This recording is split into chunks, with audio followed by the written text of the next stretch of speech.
welcome everyone. So today we're very delighted to have Frank Hutter at the Google BayesOpt Speaker Series today. So I think actually to many folks here, I probably don't even need to do an introduction, but just for the formality. So Frank is a full professor for machine learning at the University of Freiburg, as well as the chief expert on AutoML at the BOHB Center for Artificial Intelligence. And I mean, probably a lot of us have seen him at least on papers. And I mean, to me, he's really a world-class expert on AutoML, and probably one of the folks who have really made the field more popular and like build the foundation for it. So Frank holds a PhD from the University of British Columbia, and he received many awards, including a doctoral dissertation award and many best paper awards. All right, without further ado, let's hear the talk from Frank. All right, thank you very much for this generous introduction, and thank you so much for introducing me, for inviting me. See, I'm nervous because this is an awesome menu, so thanks a lot. Today I want to talk about Deep Learning 2.0, which is also the topic of my ERC Consolidator grant, so I'm going to work on this regardless for the next 5 years. And I want to tie it into Bayesian optimization, in particular how Bayesian optimization may power the next generation of deep learning. So to explain what I mean with Deep Learning 2.0, let me start by discussing why deep learning succeeded in the first place. So before deep learning, the traditional practice in machine learning was that a domain expert engineers features for the data at hand, and then you could use traditional machine learning methods like XGBoost. And this feature engineering, that was often a slow and tedious trial and error process, whereas in deep learning, in contrast, that can learn features from the raw data, so completely bypassing this manual feature engineering stage. And this saves manual labor and yields better results by an end-to-end joint optimization of the features and the classifier learned on those features. And so this success of deep learning is an example of the fact that throughout the history of AI, manually crafted components have been replaced with better performing, automatically generated ones. And my proposal for Deep Learning 2.0 is to repeat the success on the meta level. Now, deep learning has removed the need for manual feature engineering, but it has actually replaced it with manual architecture and hyperparameter engineering by a deep learning expert. And like with feature engineering, this is a tedious trial and error process. And to go from this, what I call Deep Learning 1.0 to Deep Learning 2.0, we again bypass this manual step, yielding the same advantages that deep learning brought over traditional machine learning. Now, Deep Learning 2.0 can be realized by having an AutoML component that performs meta-level learning and optimization, in particular Bayesian optimization, for example, on top of a traditional base-level deep learning system. But this is actually not the complete picture of Deep Learning 2.0, because in practice, we also often care about important additional objectives like these.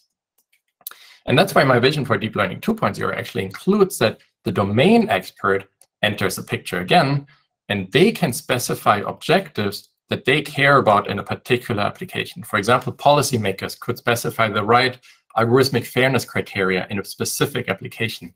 And then what is now a multi-objective AutoML component can find instantiations of the base level deep learning system that yield a Pareto front of non-dominated solutions. And this then optimizes exactly for the user's objectives by design. So I expect that Deep Learning 2.0 will have great impact because it's a paradigm-changing technology that democratizes deep learning. And Deep Learning 2.0 projects will actually be possible to carry out without a deep learning expert in the inner loop. And Deep Learning 2.0 also puts the domain expert back into the picture to specify the objectives that the system should actually optimize for. And this alignment of objectives can then lead to trustworthy AI by design. And because of this, I believe that deep learning 2.0 will be even more pervasive than deep learning 1.0, with a huge impact on what is already a billion-dollar market. Finally, I believe that deep learning 2.0 should also help deep learning experts and work hand in hand with them. So while a deep learning expert is not strictly necessary for someone to use deep learning 2.0, the system should accept optional guidance by these experts and yield even better results faster. Now, the three pillars I see for deep learning 2.0 are the joint optimization of the deep learning pipeline to actually do more than we do right now with just hyperparameter optimization or a little bit of neural architecture search or a little bit of data augmentation, twiddling, but actually really jointly optimize all of these components such that the inner deep learning 1.0 actually works best. Just like we do this joint optimization of the weights and the different layers of neural networks in order to actually jointly work well. It doesn't make a lot of sense that we stick with one particular architecture and optimize the hell out of the hyperparameters or vice versa. If we change the architecture, typically we need to change the hyperparameters as well, and vice versa, in the data augmentation and the pre-training and so on. And it's really all hangs together, and this can be done in a joint fashion. Of course, the optimization space grows a lot, but that is really the challenge that I think we would like to tackle. Then, well, we do want to look at the efficiency of that optimization and, yeah, consider climate change, but also consider, simply deep learning experts don't want to wait for 10,000 function evaluations of neural architecture search until they have the new architecture. That nobody can do that other than very, very few large companies, and even the large companies can't do that with the biggest models that those companies want to train. So actually, my personal goal is to have sort of an overhead of maybe sometimes zero. If you just have great metadata, then we just directly want to jump to the best solution, but typically not more than a factor of 3 or so for a full-blown hyperparameter optimization and maybe a little bit of neural architecture search. And then also handling the user objectives directly that are different than accuracy, so latency, model calibration, robustness, fairness, interpretability, and so on. And I will touch on some of these topics throughout the talk. I will actually start by talking about some benchmarks, which sort of cover all of these because they partly pertain to the joint optimization of the deep learning pipeline. Benchmarks are all about measuring efficiency, and well, these benchmarks are starting to also look at more than one objective. But that is something that is really just starting. That is also why the rest of the talk will focus on these pillars: efficiency and the joint optimization of the deep learning pipeline. All right, let's get started with benchmarks. Now, the first benchmark I want to talk about is HPOBench, which we presented at the last NeurIPS dataset and benchmark track. And the motivation here is really, while it's useful to assess performance of Bayesian optimization on simple functions without model mismatch, we definitely do that all the time, and that's important. But to facilitate progress towards real deep learning optimization, so deep learning 2.0 powered by Bayesian optimization, as a community, I think we should slowly start moving away from benchmarking on Brannon and towards more realistic optimization functions. And what we present with HPOBench is over 100 benchmarks that also support multi-fidelity optimization. And HPOBench supports tabular benchmarks, so we just have a small, finite number of possible hyperparameter settings, and they're just all pre-evaluated and put into a table. There's surrogate benchmarks that allow you interpolation, and also the real code behind these benchmarks if you want to do something else that can't be done by just looking at a table or a model. For example, also, you could use these for gradient-based hyperparameter optimization, which you can't do with, which you can't evaluate on tabular or surrogate benchmarks. We also use a containerization here to avoid a dependency nightmare. We had a similar project that was called HPOLib in 2013, where we just looked at a couple of different optimization surfaces and evaluated Spearmint and TPE and SMAC back then. But nobody really used this so much because all the benchmarks had dependencies on old versions of Theano, or the TensorFlow wasn't even there back then. And so here now we have a clean container that just containerizes the entire benchmark, and you will be able to use exactly the same benchmarks 10 years from now without any dependency nightmare. It also includes basic multiple objectives such as time and accuracy, but as I mentioned, this is early work, and we have work in progress on extending this to a full-blown multi-objective HPOBench, where we want to add interpretability as a secondary objective, algorithmic fairness as a secondary objective, and full latency size accuracy. And if you know any good benchmarks for adversarial robustness or any other types of objective functions that users might actually really care about in practice, please do let me know. I'd be very interested in looking them up and potentially including them if possible. All right, so that's HPOBench. The second type of benchmark I want to pitch briefly is NAS-Bench-Suite, which is a suite of a bunch of different neural architecture search benchmarks. And neural architecture search is one of the hottest topics in machine learning these days. In particular, there have been over 1,000 papers in the last 2 years only published on neural architecture search, well, published including archive. But neural architecture search can be very expensive. For example, back then, NAS by reinforcement learning by Sof and Lee used 800 TPUs for 2 weeks. Tabular benchmarks have become very prominent because they allow actually running NAS algorithms in simulation in seconds on a laptop. And however, there's a lot of different NAS benchmarks now, and the problem is that actually they don't really use the same interface and so on. So they're very different, and you kind of have to hard code your code in order to work with the search space. And what we did in NASLib is to actually unify the interface to these different NAS benchmarks and allow access to 25 different NAS benchmarks with a single interface.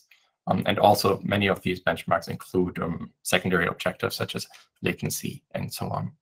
So this is nearly all tabular and surrogate benchmarks that actually exist are in NAS-Bench-Suite. We also have nearly all zero-cost proxies that exist in there, nearly all NAS performance predictors, and NASLib is completely open source under a permissive license that companies like, I think it's Apache 3. And yeah, we definitely encourage everyone to use it and tell us what's bad, send us pull requests and so on. We already do have users from Microsoft Research, from Abacus AI, from Oxford, who are also contributing code to it. So it's really meant by the community for the community. The last benchmark I want to briefly discuss goes more into this direction of the joint optimization of the deep learning pipeline already. So this is JASBench 201, which is a large-scale benchmark for joint neural architecture search and hyperparameter optimization. So JASBench 201 extends the prominent NAS-Bench 201 by using actually exactly the same architecture space, but then also having 4 hyperparameters, namely different activation functions, learning rates, weight decay, and whether or not to use trivial augment, and 4 different fidelities. I will talk a little bit later more about fidelities, but in a nutshell, you can use these fidelities in order to get quick, approximate evaluations of how well an architecture works. For example, out of the training epochs, you can, of course, use less epochs, so you have data points for all of the 200 epochs. There's also the image resolution. We have 3 different resolutions. We have 3 different widths of the neural networks and 3 different depths of the neural networks. And so you can actually use this in order to do research on which fidelity is the best to use in multi-fidelity optimization. How can you use all of these different fidelities? How can you speed up the process much more by only reducing 1 fidelity at a time, but maybe reducing 2, 3, 4 at a time? We evaluated all of these. We evaluated this quite exhaustively, having 140 million performance data points. on a total of 3 data sets, and to my best knowledge, is the largest database of neural network performance to date. It actually ran on a supercomputer in Munich that had, I don't actually know how many CPUs, but it was hundreds of thousands of CPUs that were being used for this. All right, so these benchmarks I just wanted to mention to everybody out there in Bayesian optimization, because I think if we start using real-world benchmarks a bit more in our evaluations, then Bayesian optimization starts to become even more relevant to deep learning 2.0 than it is so far. And importantly, I love Brannin because, well, you can just use it in, it's a one-liner, but the interface that we're aiming to provide for all of these benchmarks is also a one-liner, and it's a one-liner that gives you just 20 different or 100 different benchmarks without having this annoying overhead of hunting for more benchmarks out there. And we would also very much welcome additional benchmarks that you care about that could be merged into HPOBench. All right, so next I would like to talk about efficiency. The first part, multi-fidelity optimization, I'll kind of fly over. It's relatively old work, but it's important, I find, because it's sort of the typical efficiency speed-up mechanism for Bayesian optimization these days. Then I briefly want to talk about taking into account user priors, so expert knowledge by users, and then joint entropy search, which I had to put into the talk because Z is hosting this and it's following up on MES. So I have to talk about it. All right, let's first talk about multi-fidelity optimization briefly. So the key idea here is to use cheap approximations of the black box such that the performance on these cheap approximations correlates with the performance on the black box. And you could have these cheap approximations in many different applications. So you could use subsets of data, fewer epochs of iterative training algorithms, downsampling images, shorter MCMC chains in Bayesian deep learning, fewer trials in deep reinforcement learning, and so on. To use multiple fidelities in Bayesian optimization, one way would be to fit a predictive model that takes into account the hyperparameters, but then also a budget parameter to predict the performance as a function of both of them. And then extrapolate performance from small budgets. Here, this is a response surface of an SVM on MNIST. These function evaluations here are over 10,000 times cheaper than these over here. And well, the response surfaces still look very similar. Performance here is not any good, but the configurations that are good over here tend to be good over here, and that's important. So that's this correlation that you need. Now, we got this to work back then already to get over 1,000-fold speedups, but a simpler approach is actually quite good as well. So successive halving in Hyperband, which has sort of been the nemesis of some people in Bayesian optimization because it's so simple and actually works so well. This works really well, and it should just be combined with Bayesian optimization. And there have been these methods before it that have already combined multi-fidelity optimization and Bayesian optimization. And a way of combining them that is actually even more robust than these previous methods is this BOHB technique that's Bayesian optimization and Hyperband that basically just does what Hyperband does, but whenever it has to decide which configurations to evaluate, it doesn't use random search like Bayesian optimization does, but it uses, like Hyperband does, but it uses Bayesian optimization for that. And that has all the advantages of Hyperband, but then also yields strong final performance due to Bayesian optimization.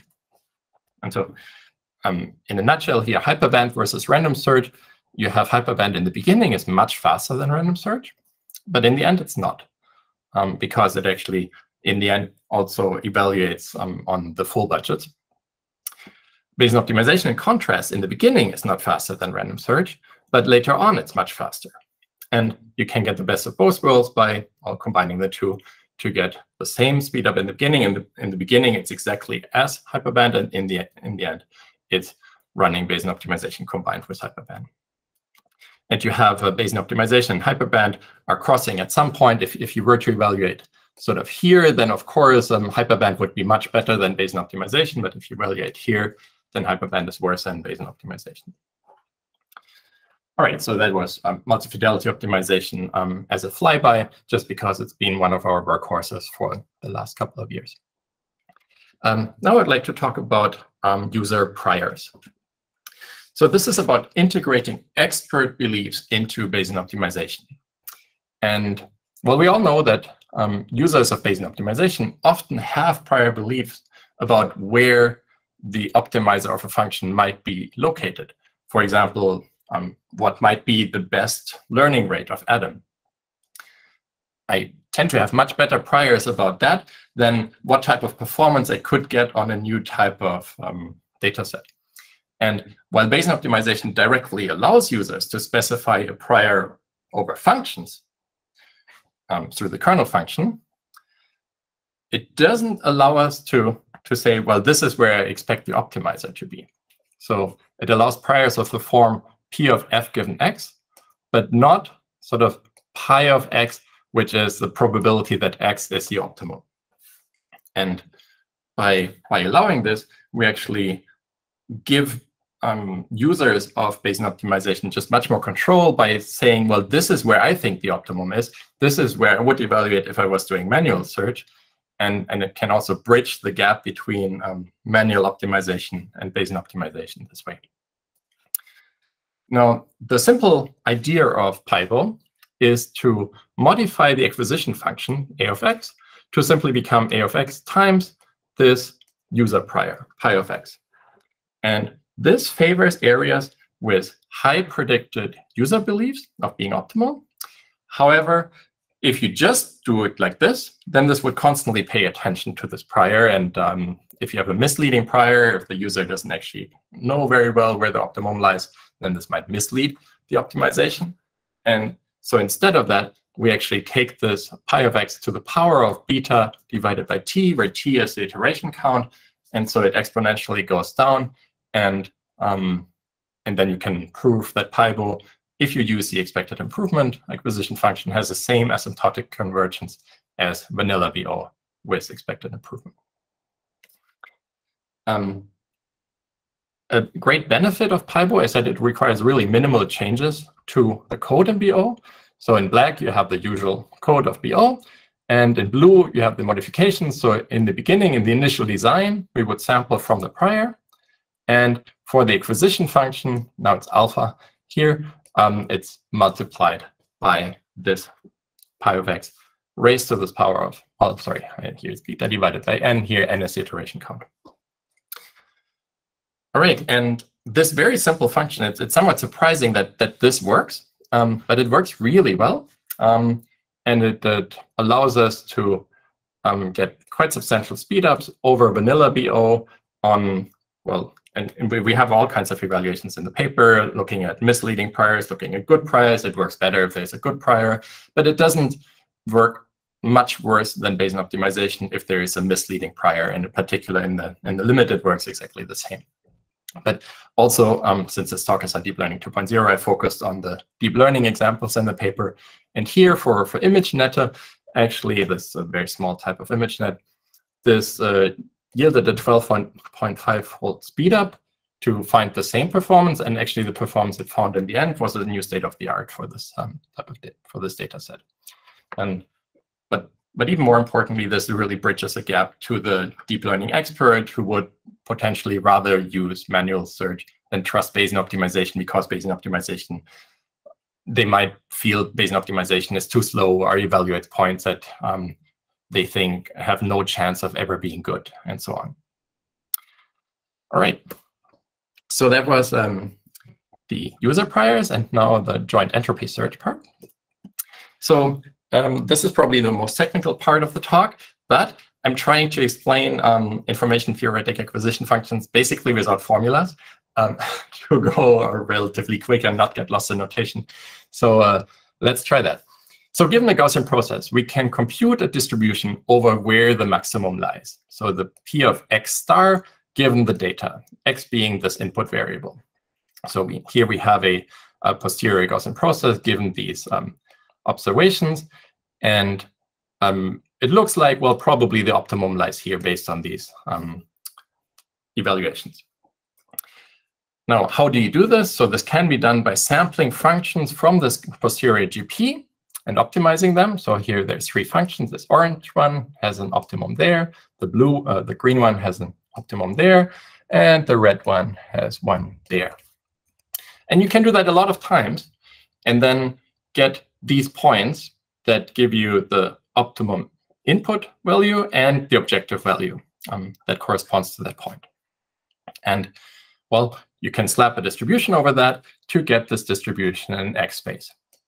And then entropy search or predictive entropy search, which in many ways are equivalent, then aim to reduce the entropy of this distribution over where the optimum lies. And so PES here, for example, would sample in a part of the space where it's quite likely that the optimum lies, but they're not quite sure. And yeah, and here is where they can reduce the entropy most of this distribution and really make this more peaked. Now, the max value entropy search instead considers the entropy in the distribution over the optimal value, so the Y value. So it doesn't look at this distribution here in the X space, but at this distribution over where the optimum, not where the optimum lies, but how high the optimum is, and tries to reduce the entropy in that distribution. And yeah, and so in this case here, MES, that there's a lot of uncertainty over here. It might be actually really high, and that's why it would sample here. And while both ES and PS only consider one aspect of the information we gain from a new evaluation, our new joint entropy search actually considers both of these, using the joint distribution over both the location of the optimum and the optimal value. So it's this joint distribution that you see here in orange. And it's trying to reduce the entropy of that distribution.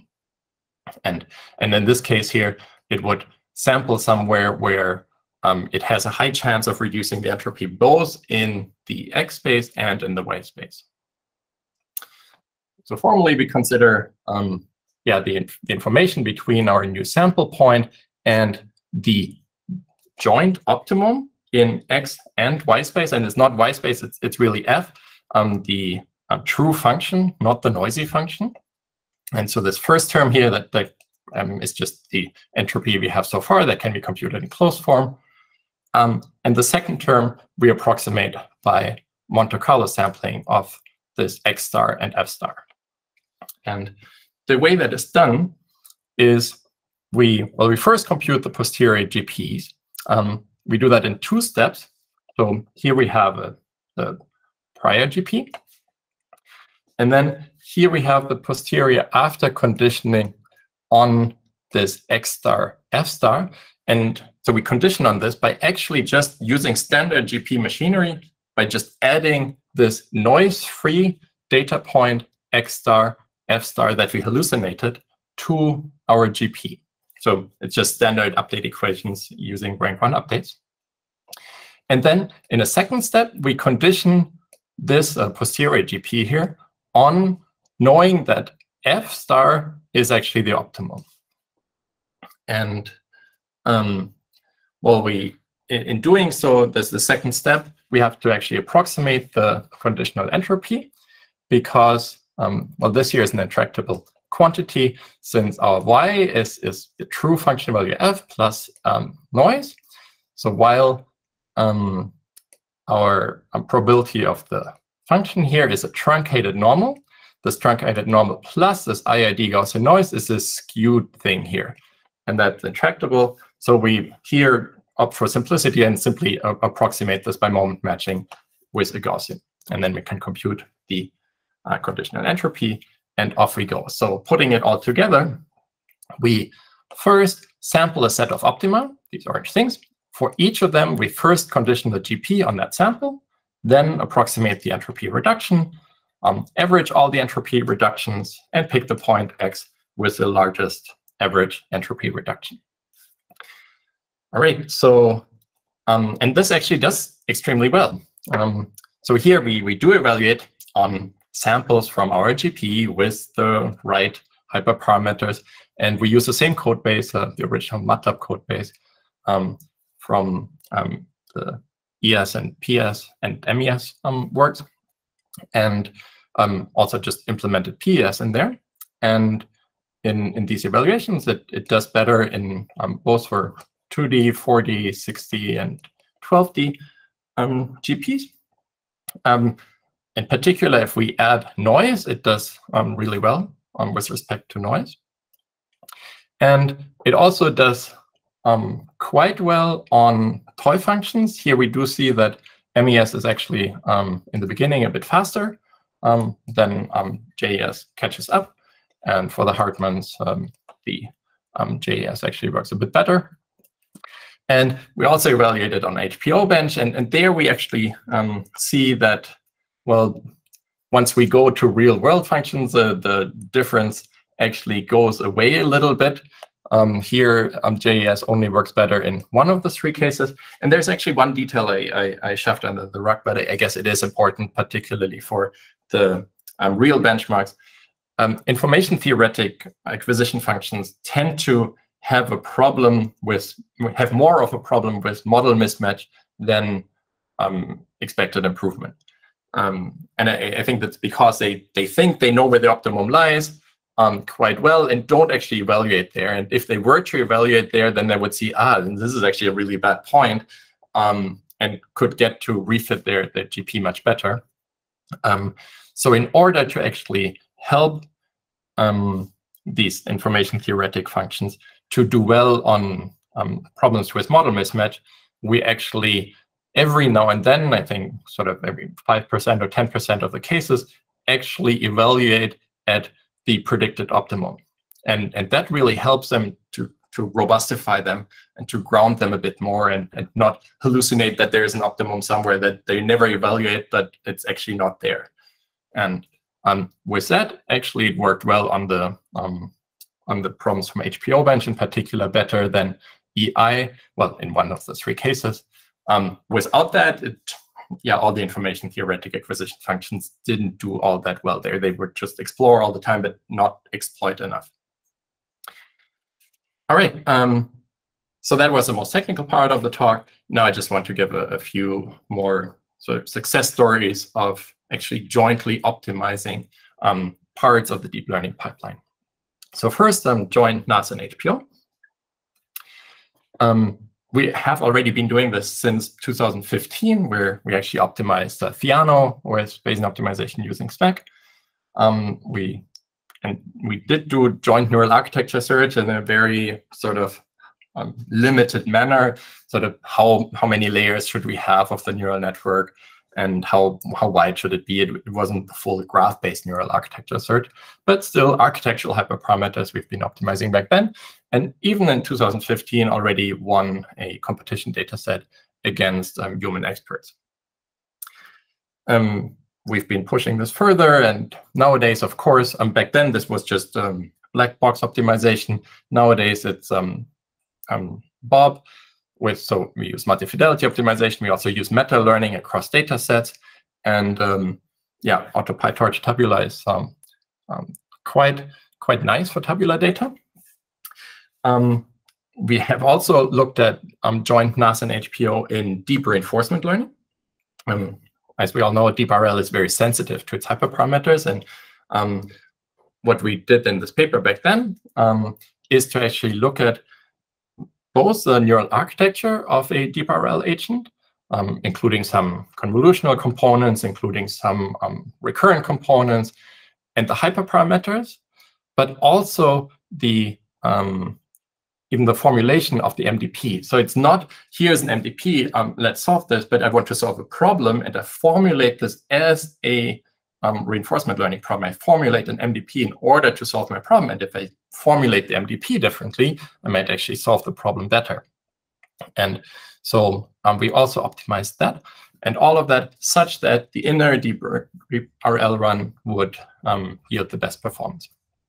And this was actually for an application in RNA design, where we had this RL agent that would propose RNA structures such that, RNA sequences such that they fold. No, never mind. This was RNA design. It would propose sequences trying to find a sequence that folds to a particular structure. And so the forward problem is sort of direct, and there exist n-cubed algorithms like Zucker's algorithm, but the inverse has unknown complexity. And here we actually used Bayesian optimization in order to optimize this RL agent that then, given a new structure, would within seconds spit out the right sequence that folds to the structure. And importantly, so this was done by 2 undergrads who had never in their life touched RL before. And well, I'm not a core RL researcher, but my very high-level view of RL is you kind of need to know the tricks. You need to do it for a while until you can actually get good performance. And here, using Bayesian optimization on top and actually running, well, a fair amount of optimization on the cluster, you could actually get very nice RL agents directly without having to mess with them internally. So that was quite nice to see. I mentioned this JAS-Bench 201 before, and there has already been a paper back in 2020 that sort of said, well, this neural architecture search community is maybe not doing the right thing, because the hyperparameters for some of the architectural spaces that they look at matter a lot more than the choice of architecture in that architectural search space. And this is indeed also, well, and that is why it's more powerful to jointly optimize architecture and the hyperparameters rather than only optimizing the architecture or only optimizing the hyperparameters. And here we have plots of this joint optimization compared to only doing NAS with fixed hyperparameters or only doing HPO with fixed architectures on 3 different cases. All right, and the last part is this joint optimization of regularization cocktails. So here we face the problem for tabular data. We would want to use deep learning for tabular data. And we wanted to come up with the right regularizer for these tabular data sets. The original motivation being that the tabular data sets were relatively small and we didn't want to overfit. So we looked for the best combination of 13 different deep learning regularizers and their internal hyperparameters. And all of that jointly such that the inner deep learning loops actually yield the best results. And so, as I said, we use this for deep learning on tabular data. And tabular data is, well, has also been called the last castle that isn't occupied by deep learning, because traditional machine learning methods such as XGBoost are known to really work very well for tabular data and sort of were known to outperform deep learning. And every now and then there would be a deep learning method that claimed to be better, but then it was debunked again. And here, actually, for the first time, as far as I'm aware, we showed in a big evaluation across many different data sets and reproducible and everything, that even with a very simple MLP architecture, we could outperform very clearly XGBoost and also other deep learning competitors, TabNet, Node, etc. Now, disclaimer, these were clean data sets. They were quite balanced. There are no bad outliers. So I'm not saying use this for any new type of tabular data out there, and it will directly work better than XGBoost. But for these relatively clean data sets, we now have deep learning that can actually work very well. And the improvement over these baselines is clearly significant. And surprisingly, even to us, it actually already achieved this performance in 15 minutes. So in 15 minutes, it would significantly outperform XGBoost. And so to me, this is actually really a breakthrough result of Deep Learning 2.0, because Deep Learning 1.0 didn't manage to do this in like 10 years, or I don't know, 20 years, depending on how you count when the deep learning revolution started. And now we actually can attack all these different problems in data science. And of course, this opens up a garden of delight to extend this in all kinds of different ways, to also work for outer distribution and missing data and outliers and all kinds of dirty data qualities. But the power of deep learning and the flexibility of deep learning is so useful that I think this is really just the start of something quite big for this field of data science. All right. With that, let me wrap up. So takeaways are that, well, deep learning 2.0, it says expert-guided automated deep learning for the objectives given by the domain expert. And it's paradigm changing. There are some initial breakthrough results, and it doesn't have to be expensive. It's all about the speed-up methods that make this work well. And Bayesian optimization folks are very important for this. Thank you very much. Any questions? Well, thank you so much, Frank. Yeah, it's really amazing that deep learning 2.0 can do so much more. And yeah, we're open for questions now. And please raise your hand or type in the chat. And I'll actually start with a question. So sometimes I feel like AutoML methods also tend to have hyperparameters. And it might even have more hyperparameters than like the model we're tuning. So what's your thought on that aspect, and especially that those AutoML parameters can also be quite task dependent. So we might not really be able to use the same set of hyperparameters for the AutoML system. Yeah, I wonder what's your take on that. Yeah, thank you very much. It's a good question. I've gotten the question before with slightly different takes. So questions I got were more like, well, SMAC has hyperparameters. How do you set them? We just set them to the defaults, just sort of always. But you're right that some AutoML methods actually do have a lot of hyperparameters. And some of them are actually quite sensitive to them. Now, if you attack a new data set, then, well, the literature, particularly in neural architecture search, has been maybe somewhat suboptimal in the experimental protocols. People tended to use different hyperparameters for different data sets and so on. And that's not what AutoML should do, right? AutoML should get a data set, and then the clock starts ticking once you see the data set. And so that's how performance needs to be reported. But the nice thing about AutoML is that, well, AutoML gets a data set, and then it can actually have a meta-learn component, for example, that looks at the data set and says, aha, for this data set, I've seen something similar to this before. I should be using this and this algorithm. So for example, even if you just have different optimizers, Adam, SGD, whatnot, you could look at the data at hand and say, haha, for this, I've seen this 2,000 data sets before, and for these, Adam was better, for these, SGD was better, and you can meta-learn this, and you can actually then sort of as a first step in deep learning, in deep learning 2.0, in the AutoML component, say, I would like to do a little bit of this, and a little bit of this, and get additional information. Aha, it looks like the first little step of Adam is a little bit better than the first little step of SGD, and really come up with a learned policy that actually does this optimization given a new data set. And you can meta-learn it, and you can meta-learn it in a way to automatically do these exploratory steps. So that sort of bridges the thing. It's between RL and just gradient-based optimization, because there are exploratory steps that you need to meta-learn to do, but you can also do it without RL. Cool, thanks. Yeah, that seems to be the meta-learning on meta-learning. All right, so we have questions from Kevin. Kevin, do you want to start your mic? Sure. Yeah, so I see.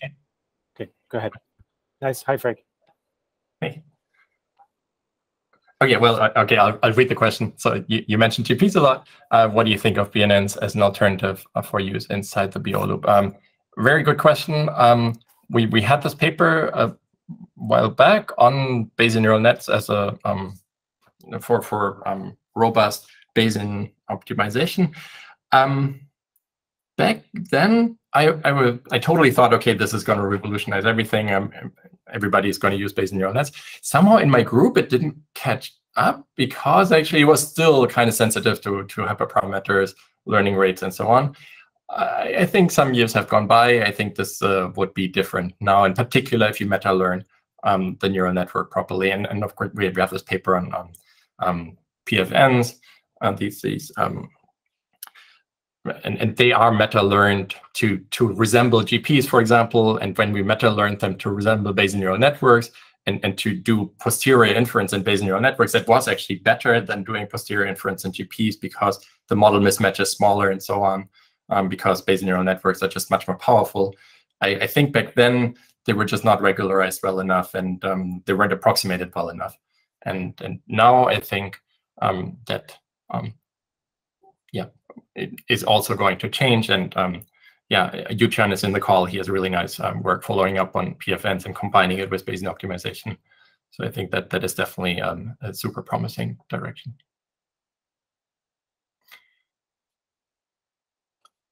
Is that good? Should I read your next question, or do you want to answer? Sure. Yeah. No, that makes sense. It sounds like it's sort of orthogonal to some of the other issues you talked about. So you could plug in a BNN and the story would be the same, more or less. The second question, maybe it's easier for me to explain. I like the user prior stuff. Makes a lot of sense that, the expert believes Adam should be, what is the magic number? 2e to the -3 or something. It seems that, to me, that kind of prior, you could learn that, right, from multiple tasks of data sets and transfer across. And that feels different than the kind of meta-learning I've seen, where you learn the function prior and try to hope that transfers. And that seems less reasonable that the prior over functions would transfer, but the prior over optima might. Have you tried that? We actually haven't, but it's one of the things that ought to definitely be done. And we also haven't really gone full-blown evaluate all of PyBo against all kinds of different meta-learning. And the nice thing about PyBo is that it actually has this nice interface to humans, but it might also do well compared to other meta-learning techniques. But there, I'm honestly not sure. It might also not do as well as RGPE, for example. Mm-hmm. Cool, thanks.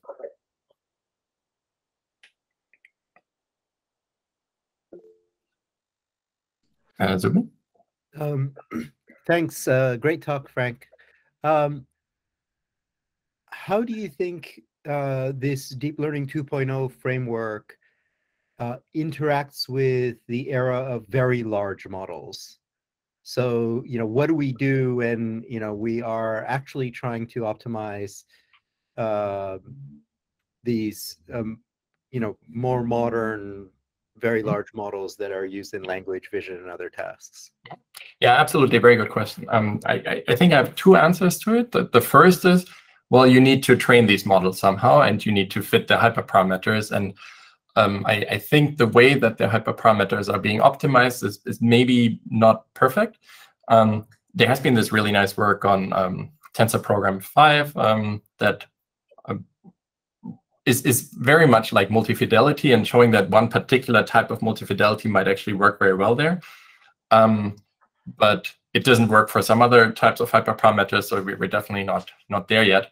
And I think there's a lot of potential gains in looking at the setting where your budget is 3 function evaluations or something like that. It's not 100. It's not the typical things that BO looks at.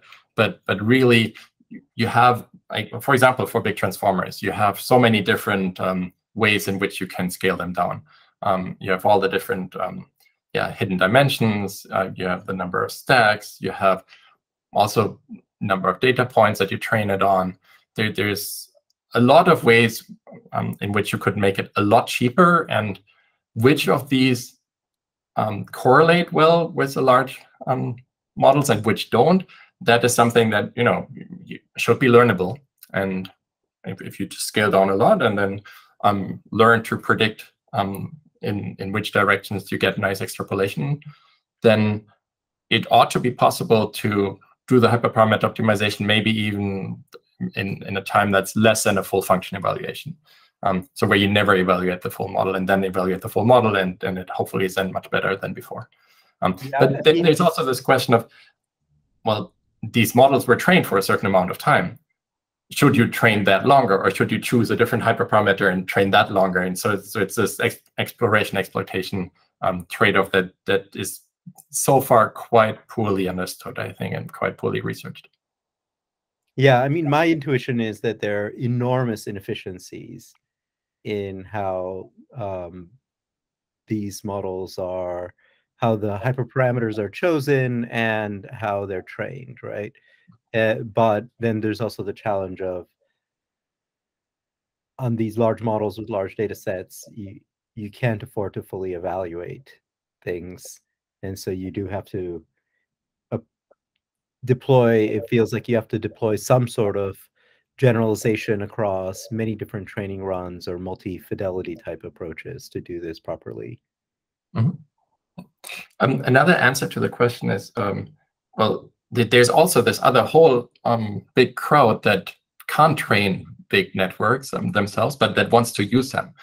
And there's also big questions of that can also be attacked with Bayesian optimization of which pre-trained model should I use, which model should that have been, which data should that have been pre-trained on, and so on. What are maybe my learning rates and so on to fine-tune this model? There's a lot of questions there. We actually have an ICML paper coming out about that.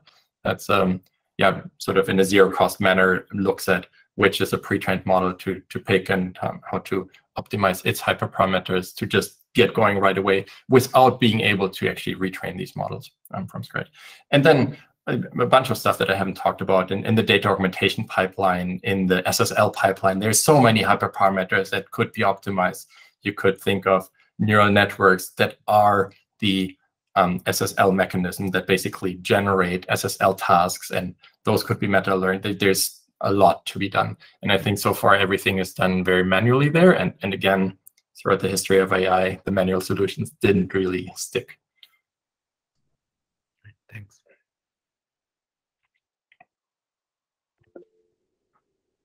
Yazzie?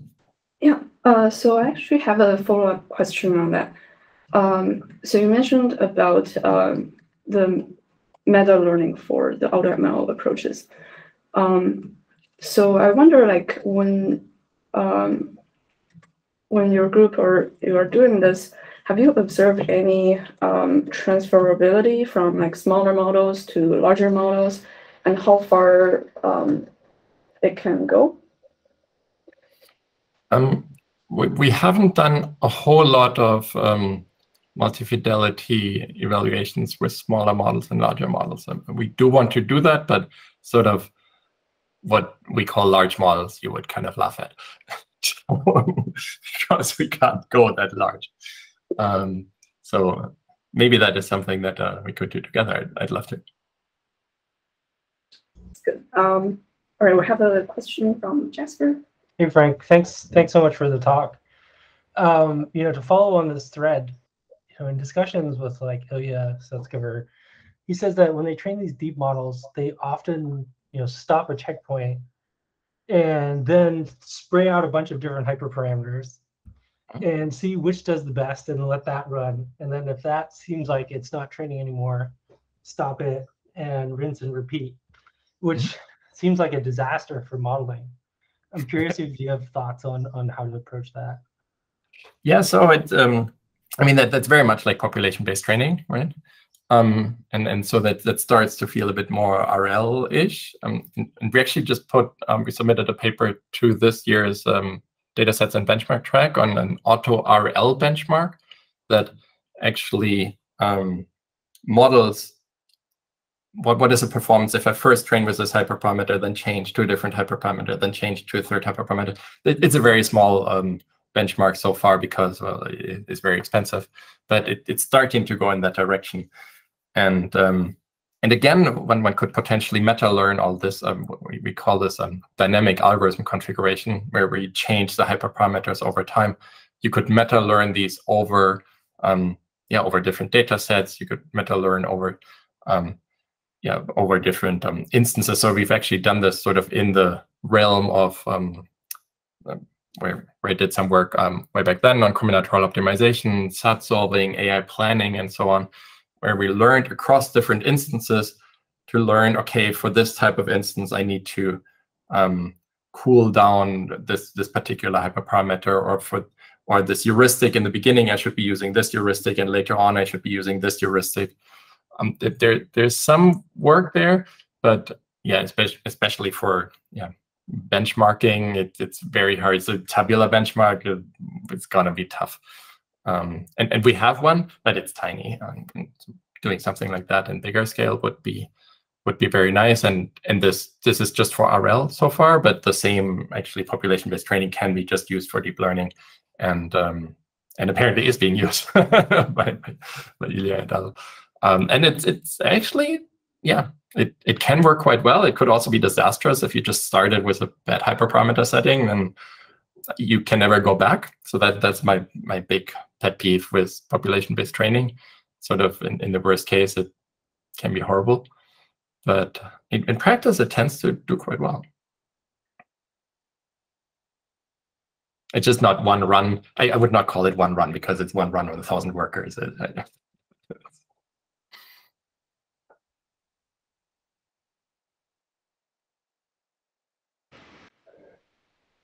All right, thanks everyone. So we are about to reach this hour-long talk, and so if you have any more questions, feel free to reach out to Frank directly. And all right, let's give a round of applause. Let me see, this is the way. Thanks everyone, great questions, and I'd love to catch up with many of you. So hope to see some of you at ICML or AutoML. Yes, once everything's more physical again. All right, thank you everyone. Thank you, Frank.